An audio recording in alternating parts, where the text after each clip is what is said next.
everyone. Hello everyone. Welcome to Word Hunt English. In this video we'll proceed learning English language. Всем привет! С вами Word Hunt English. Продолжаем изучать английский язык. Вы будете слушать текст на английском и потом с переводом.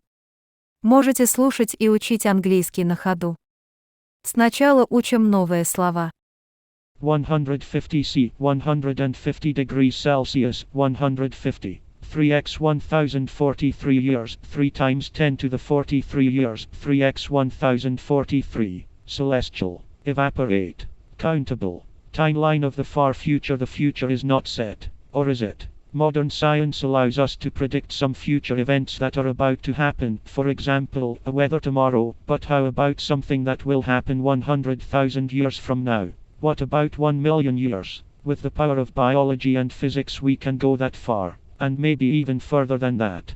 We can start with really simple predictions that are guaranteed to be fulfilled, obviously, if nothing happens to the object we are looking at before that.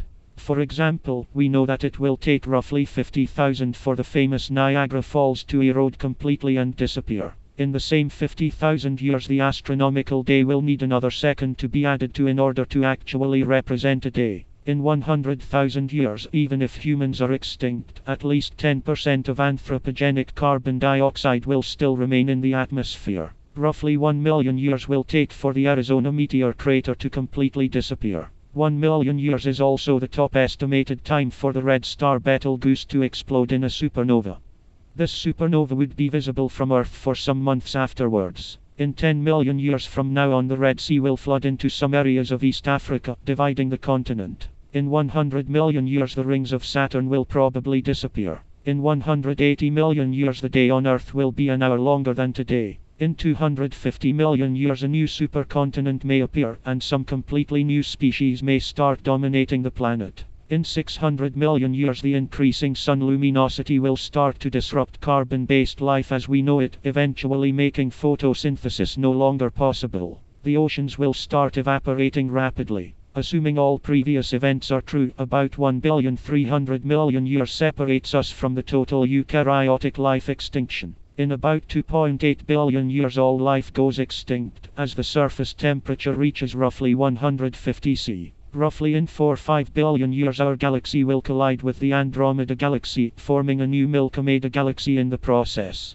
An event of such magnitude would be hardly, if ever, noticeable from Earth. It will take an estimate of 3x 1043 years for the universe as we know it to end and the black hole era to begin. Black holes, the enormous pockets of crushing gravity that usually form out of dead stars, will be the only celestial bodies in that era. But even the black holes will evaporate eventually, perhaps clearing the way for a new Big Bang. Those all are very large amounts of time. Still, they are all perfectly countable. Seeing as we now know both the time that passed since the birth of the universe, as well as the time for it to end, perhaps we can finally start to treasure the time that is given to us.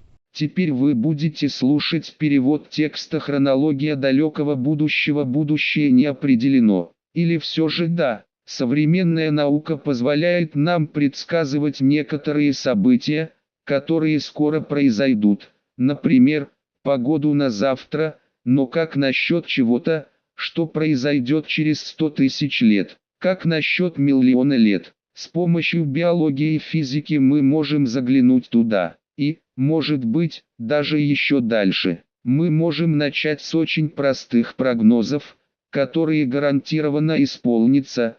Естественно, если с объектом, который мы рассматриваем, ничего не случится до этого. Например, мы знаем, что знаменитому Ниагарскому водопаду понадобится около 50 тысяч лет, чтобы полностью размыть свое основание и исчезнуть. Через те же 50 тысяч лет к астрономическому дню необходимо будет добавить 1 секунду, чтобы он соответствовал реальному дню. Через 100 тысяч лет, даже если люди вымрут, по крайней мере 10% антропогенной двуокиси углерода все еще останется в атмосфере.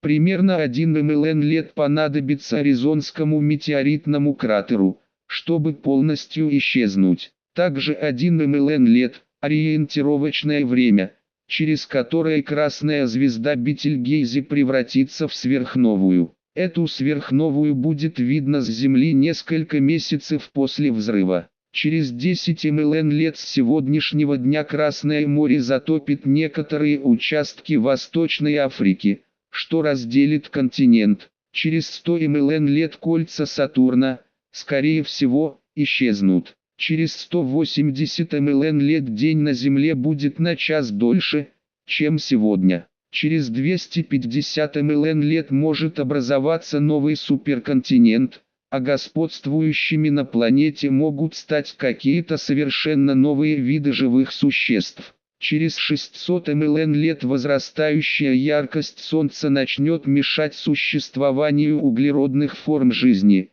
и в конечном счете сделает невозможным фотосинтез. Океаны начнут быстро испаряться. Если предположить, что предыдущие события сбылись, нас отделяет примерно 1,3 миллиарда лет от полного вымирания эукариотов, а через 2,8 миллиарда лет абсолютно вся жизнь на планете исчезнет, а температура поверхности достигнет примерно 150 С.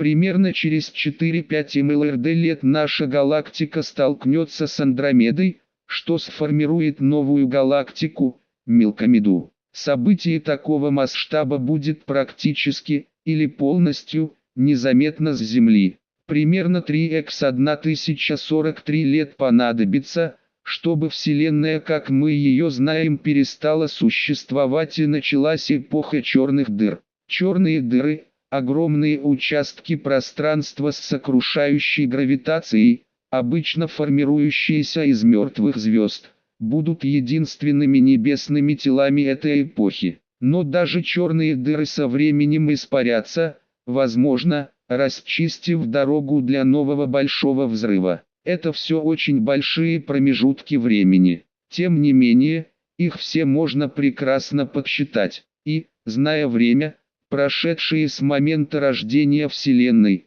а теперь и время до ее смерти, может быть, мы наконец начнем ценить время, которое отпущено нам. Учите новые слова и подписывайтесь на наш канал. Пишите в комментариях свою точку зрения.